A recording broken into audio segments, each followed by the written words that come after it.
You, they like me, are apologize someone because who has they feel seen like they what just want to get happened you off their back. My name is the Lovely Ray, and I was born and raised in the U.S. I currently have the opportunity to speak with people from all over the world. Regular people, just like you. And I'm always fascinated by our cultural differences and similarities. This podcast is voiced in the style of the sultry sounding 1955 weather girl.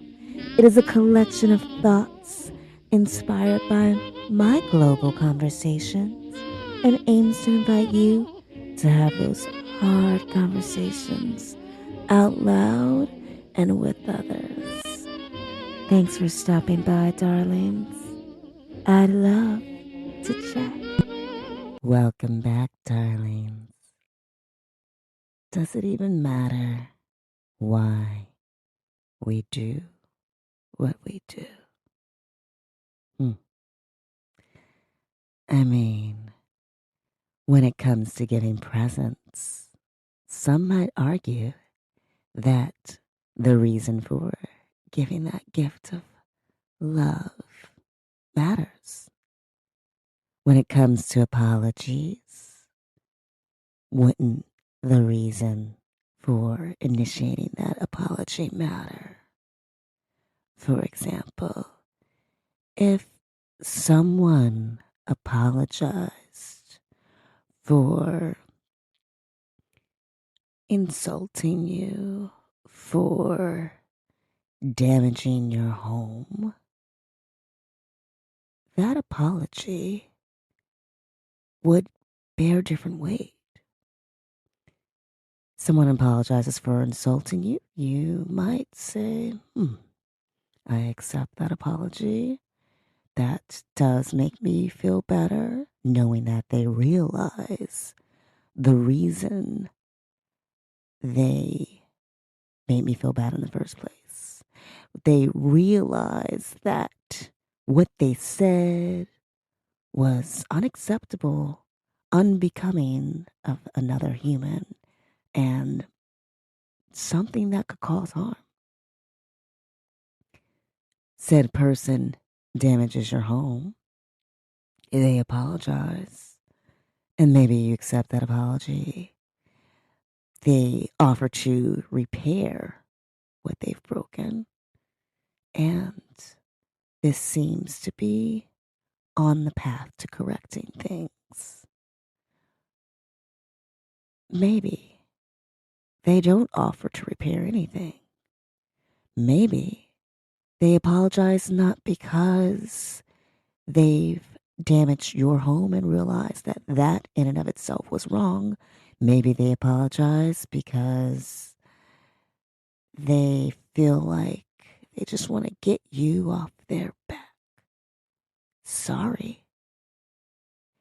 And there are no other attempts to remedy things. The sorry feels empty, hollow. It feels as if it were required. The criminal in court who apologizes to their victims, perhaps through tears, and yet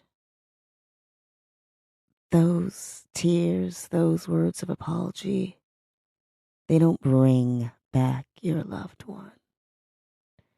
And at times, one can't help but wonder if the criminal who is crying and apologizing is remorseful for their actions or simply the fact that they got caught and their civil liberties are now reduced. Doesn't matter why we do something. Schools throughout the United States have a zero tolerance policy for bullying. You mess up, oh no, you're out of here. Fight with another kid, fighting. Something that kids used to do at school all the time. And yet, where do we draw the line? While some parents say, hey, someone pushes you, you push them back. They hit you, you hit them back.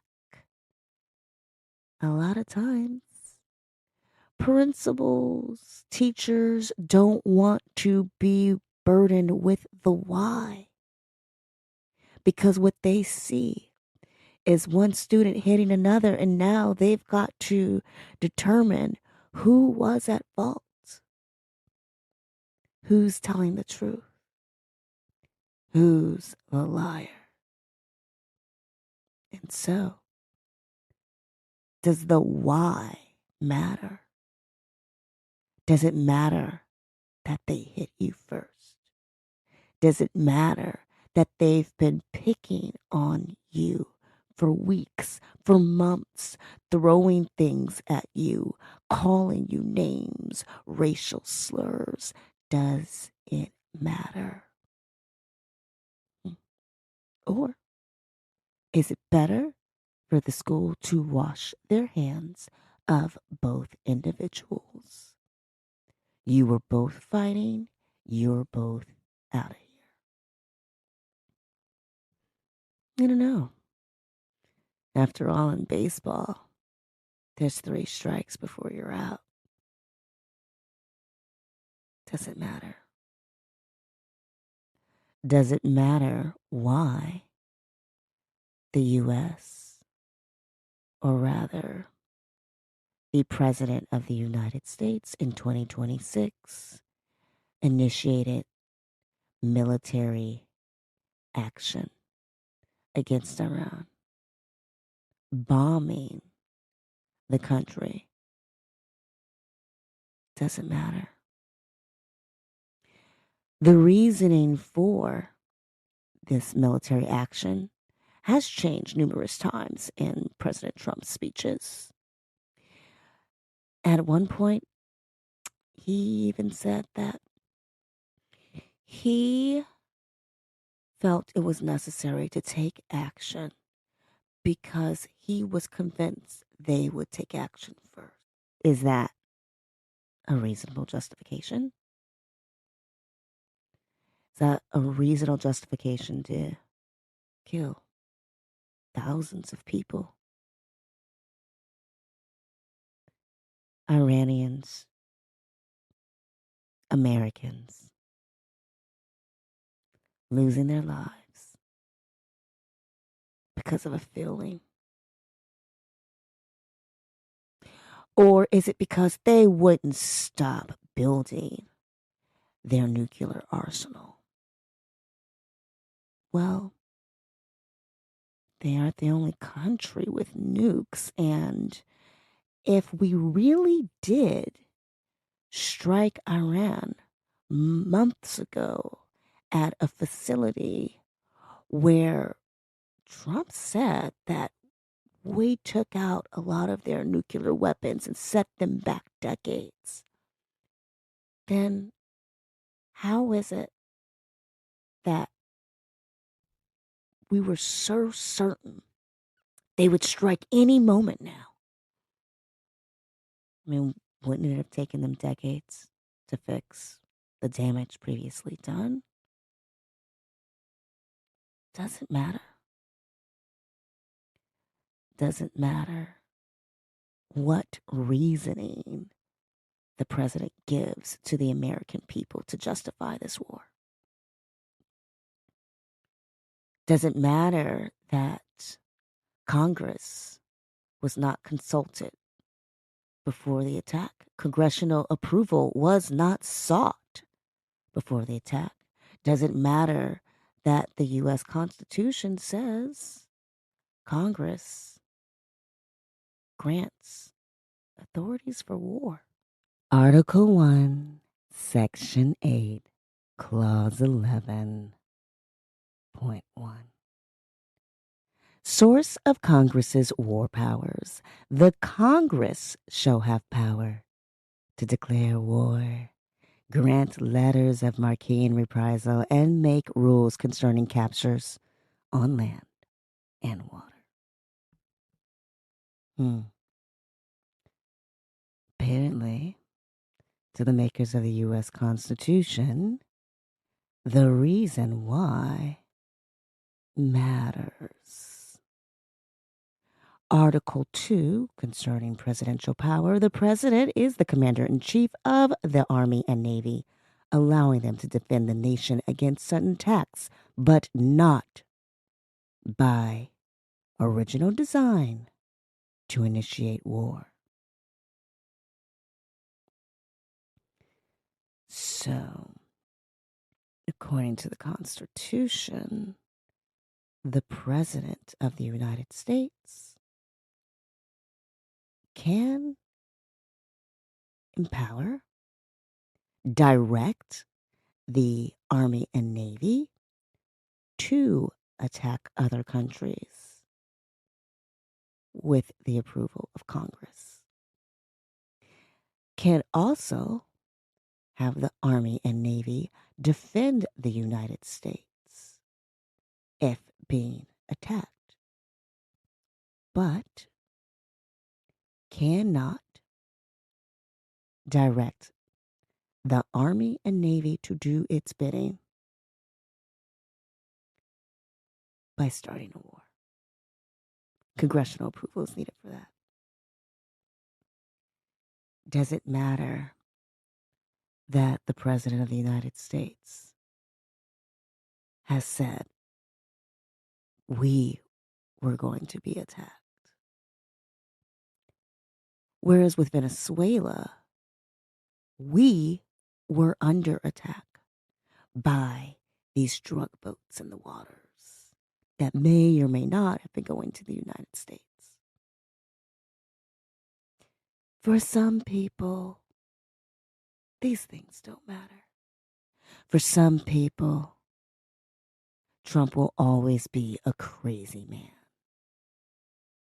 an evil villain in their world of politics. For some people, Americans will always be bullies. Americans will always be oppressors, insisting that the rest of the world do their bidding, do like them, want to be like them. For some people, Americans will always be those not to be trusted, bringers of death and destruction. I'm not one of those people, darlings. I don't believe that Americans are all bad, are all bringers of destruction, are all insistent that the world do like them and be like them. I also don't buy into everything that Trump does is bad. I think he does a lot of bad, but those are my thoughts. And you may say, Lovely, how can you not see that this man simply is motivated by greed, by power, by money? He has been connected to a registered sex offender. Darlings, I want to point out that that is probably the smallest of this man's crimes. He has been convicted in court of multiple crimes, of multiple lies. But perhaps Perhaps to his youngest child, he was a good father. Perhaps somewhere along the way, his current marriage, previous marriages, he was someone who was kind. Perhaps he still is kind to his family, to his loved ones. Perhaps.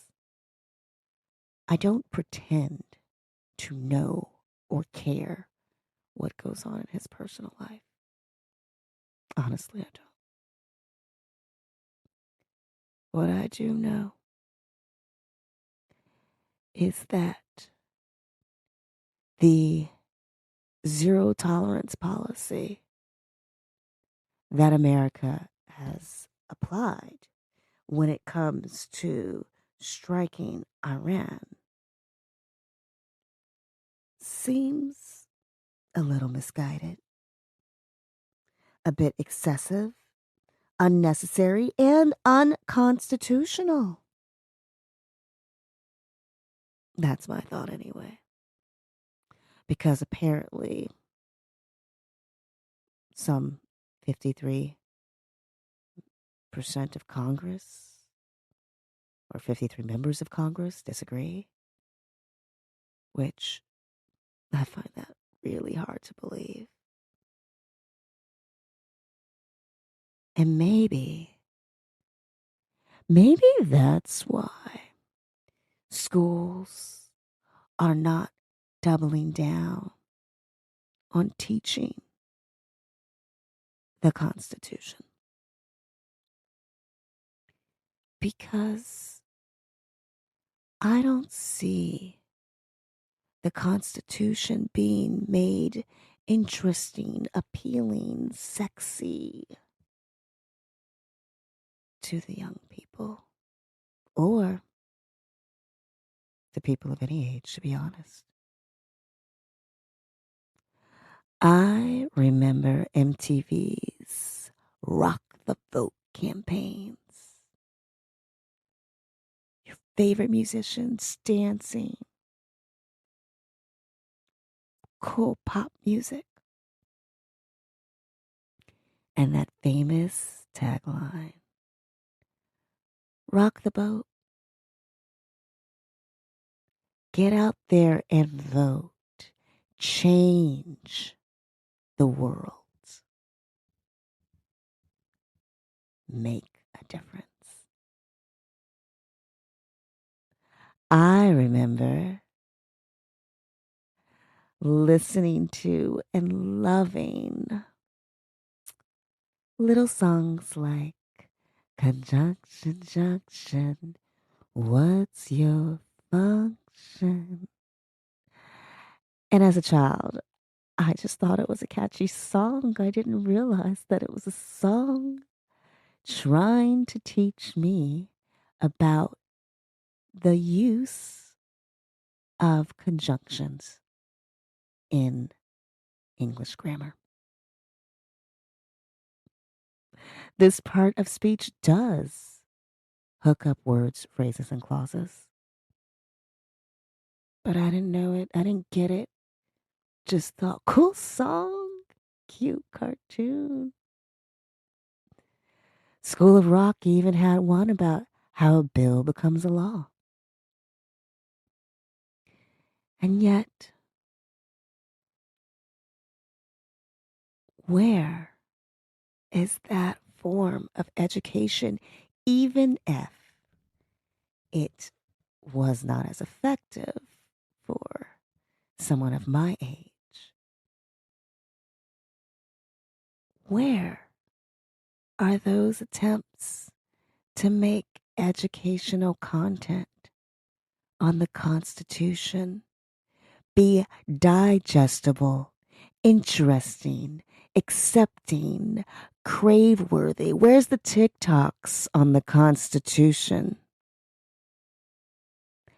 Why is it that even knowing that there are articles related to who can do what when, and whether or not the why matters? Why is it that this is something that grabs my attention when watching a YouTube short from the Korean vegan?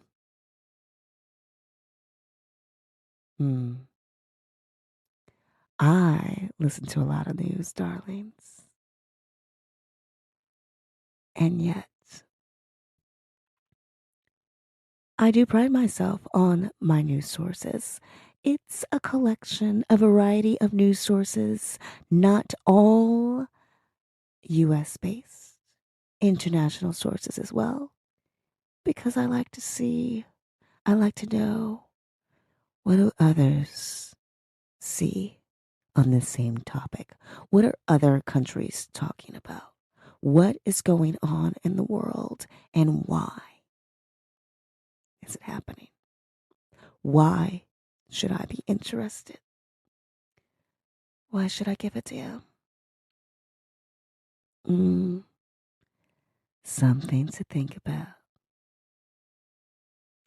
And so, darlings, as you go about your day with your own feelings on the current war in the Middle East, as you go about your day looking at the increase in gas prices, as you go about your day pulling into another electric vehicle charger, comforted by the fact that you are not impacted by the latest gas price surge. As you go to the store to shop and realize that the price of things you want has increased, that there's a shortage on this or that because the boats that need to transport the goods are unable to do so successfully thanks to this new war. As you realize that yet again, you're being asked to pay more. As you settle in for your evening drink, far from the United States, looking at the stock exchange, wondering what the fuck your future's gonna look like when the dust settles. I want you to ask yourself, does the why matter? Does your feelings related to the current events change based on the why? Does it create a justification that helps you sleep a little better? Or maybe it doesn't. After all, isn't war war? No matter why it started. When does zero tolerance apply?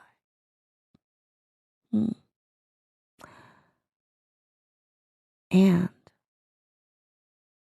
what would you do if you were in the position of power to say yay or nay, to say go or to keep having those conversations with your so-called enemy? At what point would you arm yourself with the knowledge to understand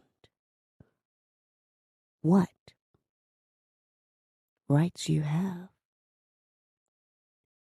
what power you have, not just what seems accessible to you, but what is written into law? At what point do you find a way to make the law, the constitution of your country, the rights governing the people of where you reside?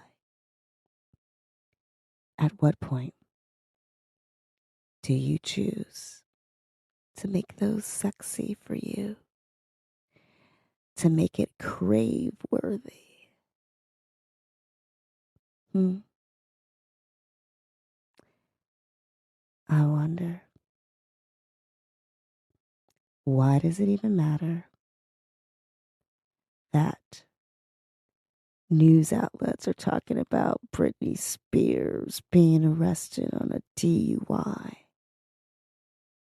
when people are arrested on DUIs every day? No one was injured. The realization that this woman is being victimized by the media yet again. Why is that bigger headlines?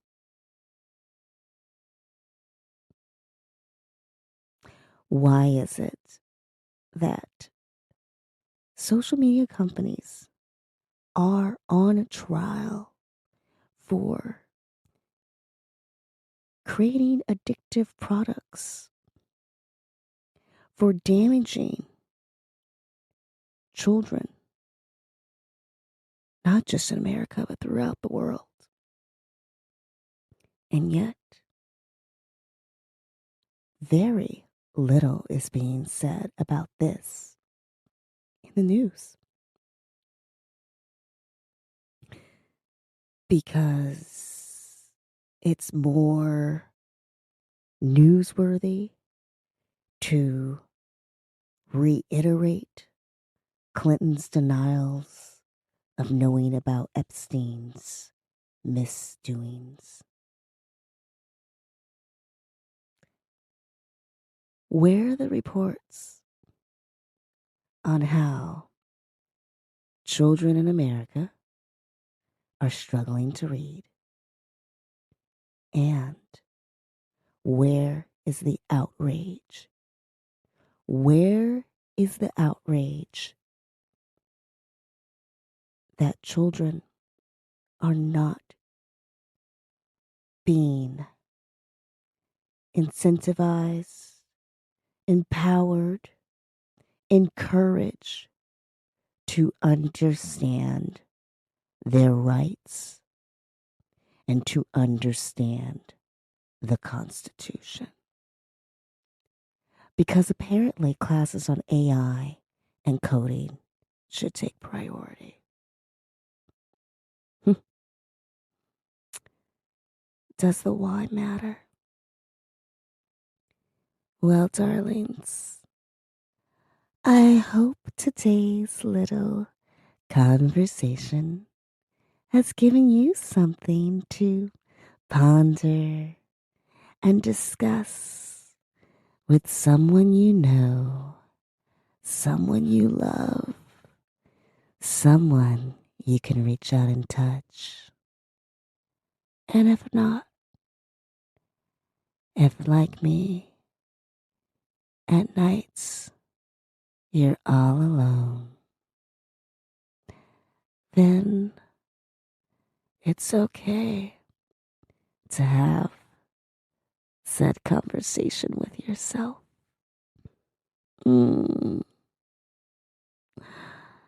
Because there's a lot of things you can do on your own and still create a pleasurable world for yourself.